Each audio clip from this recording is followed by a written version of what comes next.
Hi friends, இது உங்கள் cool boys painting. இன்னைக்கு நம்ம என்ன வீடியோ பார்க்க போறோம்னா கபோர்டு MDF கபோர்டுக்கு வந்து நம்ம ஆட்டோமேட்டிக் பெயிண்ட் அடிக்கிறது எப்படிங்கிறத ஃபுல் டீடைல் அந்த வீடியோவில் பார்க்கலாம். அதுக்கு முன்னாடி நம்ம சேனல் லைக் பண்ணுங்க, ஷேர் பண்ணுங்க. புதுசாக பார்க்குறவங்களா இருந்தால் சப்ஸ்கிரைப் பண்ணி ஆளுங்கிற பெல் ஐக்கனை கிளிக் பண்ணி வச்சுருங்க. அப்போ தான் நம்ம போடுற இது போன்ற பயனுள்ள வீடியோக்கெல்லாம் நோட்டிஃபிகேஷனில் வரும். வாங்க வீடியோக்குள்ள போகலாம்.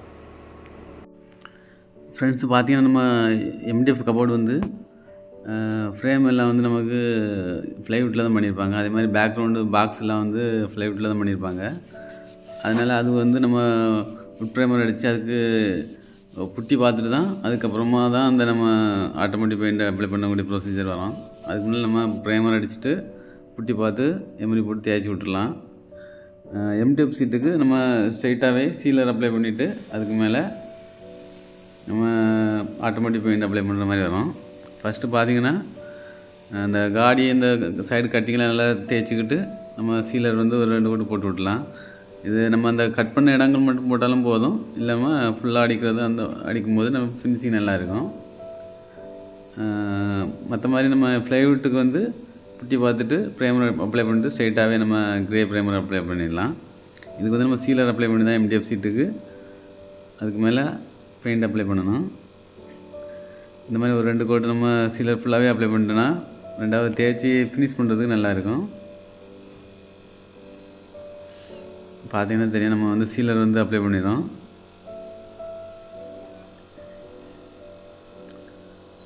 அந்த மாதிரி காடி இடங்கள்லாம் வந்து நீட்டாக வந்து நம்ம அடிக்கணும் அந்த சீலரு, இல்லைனா பெயிண்ட் வந்து குடிச்சிடும்.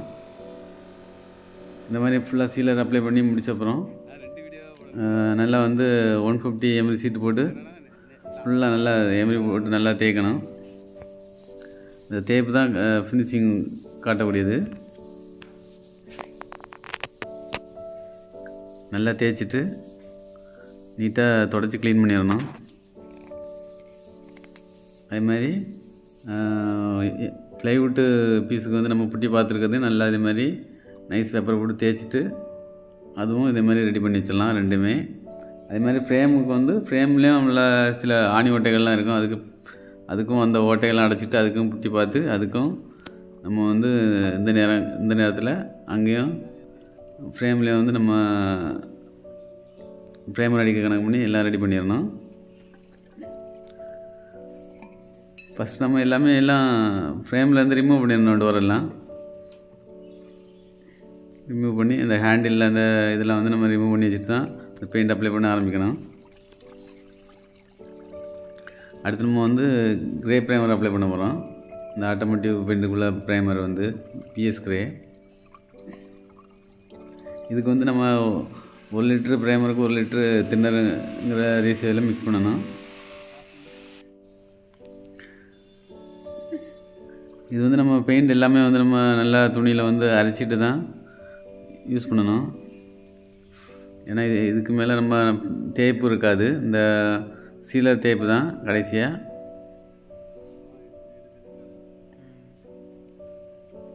இதில் எதாவது பிசுறதாக கிடந்ததுன்னா அதில் இருக்கும், அசிங்கமாக இருக்கும். இந்த ப்ரைமர் வந்து நம்ம 2 to 3 கோட் வரைக்கும் நம்ம அப்ளை பண்ணணும்.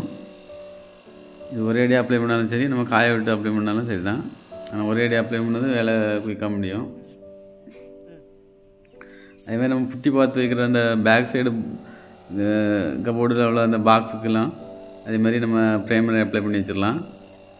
அதுக்கும் இதேமாதிரி தான், அந்த சீலருக்கு மேலே நம்ம அதை அப்ளை பண்ண போகிறோம், இதுக்குமே புட்டிக்கு மேலே அப்ளை பண்ண போகிறோம் ப்ரைமரு. இதுலேயே ஃபினிஷிங் உங்களுக்கு தெரியும். ஏதாவது சின்ன சின்ன ஸ்க்ராச்சஸ் எதுவும் இருந்ததுன்னா இதிலே நம்ம NC பட்டி பார்த்து கிளியர் பண்ணிடலாம். அதுக்கு மேலே நம்ம எதுவும் ரெண்டாவது பட்டி பார்க்குற மாதிரி இருக்கக்கூடாது. இந்த ப்ரைமர் அப்ளை பண்ணும்போதே அதை கிளியர் பண்ணிடணும்.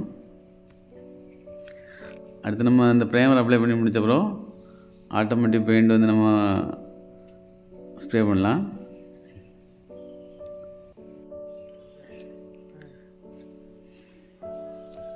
இது பார்த்திங்கன்னா நம்ம தின்னர் வந்து 1க்கு 1 லிட்டர் பெயிண்ட்டுக்கு 1.5 லிட்டர் தின்னருங்கிற ரேஷியோவில் மிக்ஸ் பண்ணணும்.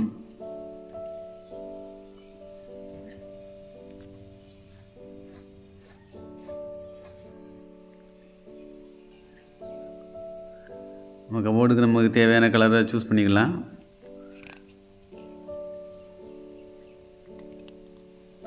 இது ஆட்டோமேட்டிக் பெயிண்டில் பல வெரைட்டியில் பெயிண்ட் இருக்குது. பல குவாலிட்டிலையும் ரேட்டு டிஃப்ரென்ஸ்லேயும் நிறையா பெயிண்ட் இருக்குது. நமக்கு எந்த மாதிரி குவாலிட்டி வேணுமோ அதை நம்ம வாங்கி யூஸ் பண்ணிக்கலாம்.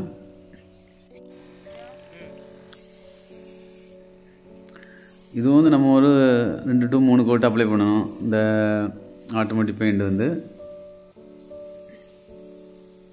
இது நம்ம என்சி பெயிண்ட்னு சொல்லுவாங்க மேக்ஸிமம் எல்லோரும்.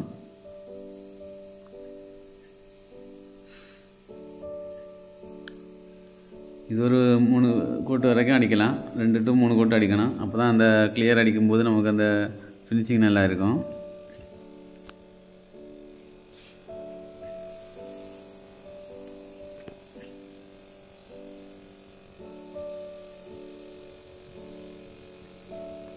இது நம்ம ஒரே தடவை நம்ம 3 கோட்டுமே அப்ளை பண்ணிடலாம். காய வச்சு அப்ளை பண்ணது வேலை அதிகம்.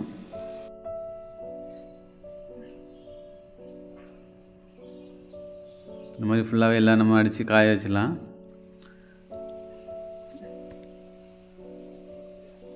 காய வச்சுட்டு இது ஒரு நாள் டைம் விட்டு நம்ம கிளியர் அப்ளை பண்ணலாம். கிளியர்லேயே நிறையா வெரைட்டியில் இருக்குது. நமக்கு ஆட்டோமேட்டிக்கில் உள்ள கிளியர் கப்போர்டு அடிக்கிறதுக்கு. அதில் நமக்கு எந்த மாதிரி குவாலிட்டியில் வேணும்னு நம்ம சூஸ் பண்ணிக்கலாம். நாங்கள் வந்து காஃபி கோட்டிங்ஸில் உள்ள கிளியர் அப்ளை பண்ண போகிறோம்.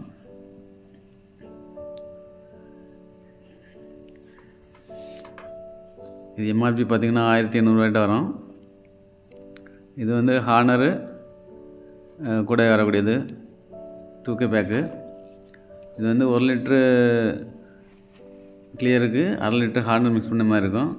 1 லிட்ரு கிளியருக்கு 300 மில்லி தின்னரை மிக்ஸ் பண்ணணும்.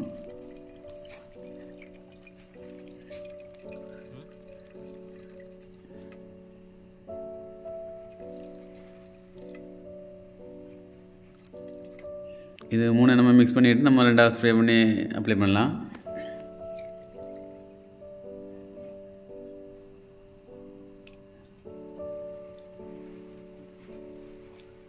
பேஸு அடிக்கக்கூடிய ஆட்டோமேட்டிக் பெயிண்ட் வந்து இந்த கிளியருக்கு சூட் ஆகிற மாதிரி வாங்கணும்.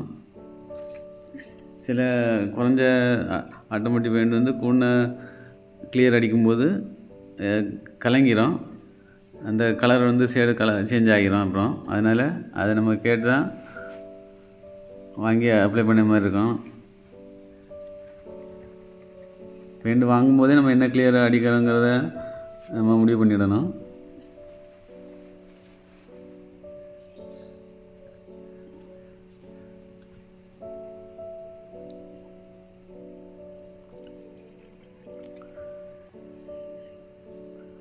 இது நாங்கள் மேட் கிளியர் அடிக்க போகிறோம். இதுவும் வந்து நம்ம 2 கோட்டை அப்படியே ஒரே இதிலே அடித்து காய வச்சு எடுத்துடலாம்.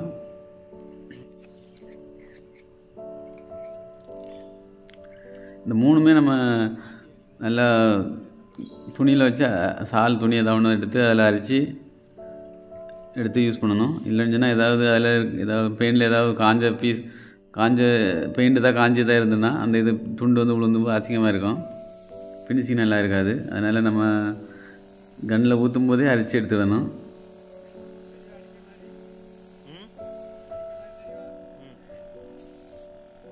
இதுவும் நம்ம பெயிண்ட் மாதிரியே ஒரு 2 கோட்டு அப்ளை பண்ணிட்டா ஃபினிஷிங் நல்லா இருக்கும். 2-3 கோட்டு வரைக்கும் அடிக்கலாம்.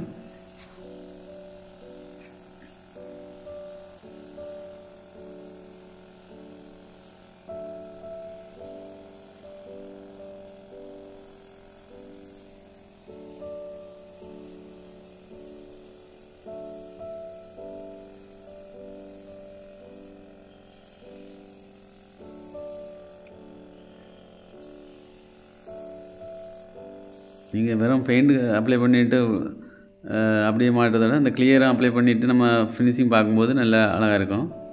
நல்லா ஃபினிஷிங் நல்லா இருக்கும். ராயல் லுக்காக இருக்கும். பார்த்து நம்ம எல்லாம் கிளியராக அடித்து ஃபினிஷ் பண்ணிட்டோம். இதே மாதிரி நம்ம ஹேண்டில்லாம் மாட்டி தொங்க விட்டுடலாம். தொங்க விட்டு ஃபினிஷிங் எப்படி இருக்குன்னு பார்த்துக்கலாம்.